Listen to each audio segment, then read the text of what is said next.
everybody, welcome to N90X. Today I want to talk to you about pfSense, which is an open source distribution to turn your equipment into a router, into a firewall. It has a lot of capabilities, a lot of functions and features.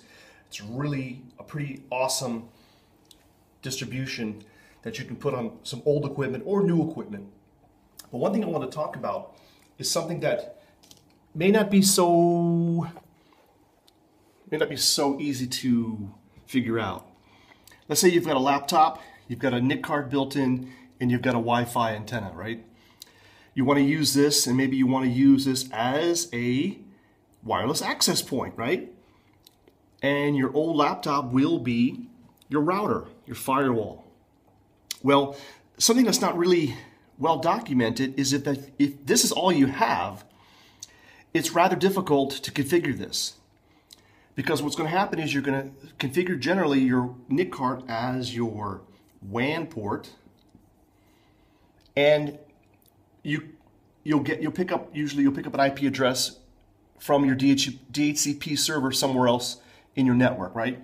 Once you have that, if you just configure your NIC card as your WAN interface, you can then configure pfSense through a browser. Right? But as soon as you configure Wi-Fi as LAN, or they call it OP1 sometimes, as soon as you configure that, you lose connectivity to the NIC card. It goes down. So you're unable to actually complete the configuration. Now, yes, you could probably go in here somehow, add some firewall rules so that private traffic continues to come through the NIC card, but it's not straightforward and it's not so easy. My recommendation is this. You have to get a second NIC card. Even if it is 10 base T or whatever, or 10100 or whatever, even if it's a slower NIC card, you got to have a second NIC card that you plug in. Maybe it's a USB to NIC that's compatible. And what you do is you set this up as your LAN. You set this up as Wi-Fi or OP1. And then what you have to do is bridge these two connections. Bridge these two connections, and on the bridge is where you'll put your DHCP service that's going to service the LAN and the Wi-Fi together. Okay, that's the way to do this. Now, it's not exactly super straightforward. I'm going to show you how to do this. But another thing to keep in mind is your Wi-Fi card has to be compatible with pfSense. You'll know that right away when you install it and try to assign the Wi-Fi card as a LAN or as Wi-Fi. If you'll get an error message if it's not supported.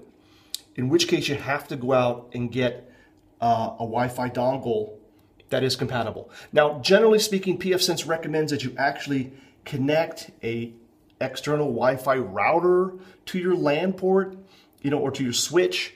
That's obviously another way to do it. Turn off DHCP here so that DHCP comes from the LAN. And then you can configure LAN. That's probably the easiest one. But if you want to say, look, I don't want to plug in a router. I want to just have a dedicated machine that does everything, that is a Wi-Fi gateway, wireless gateway, and a firewall through the WAN connection. It's a little bit more complicated, but it's definitely doable. The point is, you got to have that second NIC card that will act as the LAN, so you can do the configuration through the LAN port. And one other thing to keep in mind, the way I did it, because here's what's happened. Here's what happens is, probably you set up the LAN, configure DHCP on the LAN, then you add you add your Wi-Fi card, bridge it, and now you cannot assign DHCP to the bridge because you already have it on the LAN, which is part of the bridge. So if you turn off DHCP here, you may lose the connectivity to the LAN.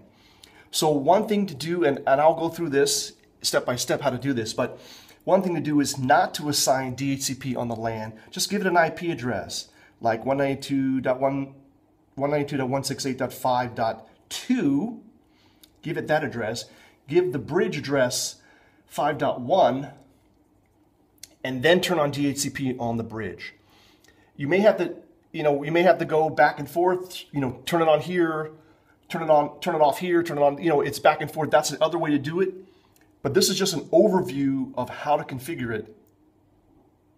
And in my next video, I'll take you through step by step, but I wanted to give you an overview. All right, thanks for watching. I hope this has been helpful, and I'll see you on the next video.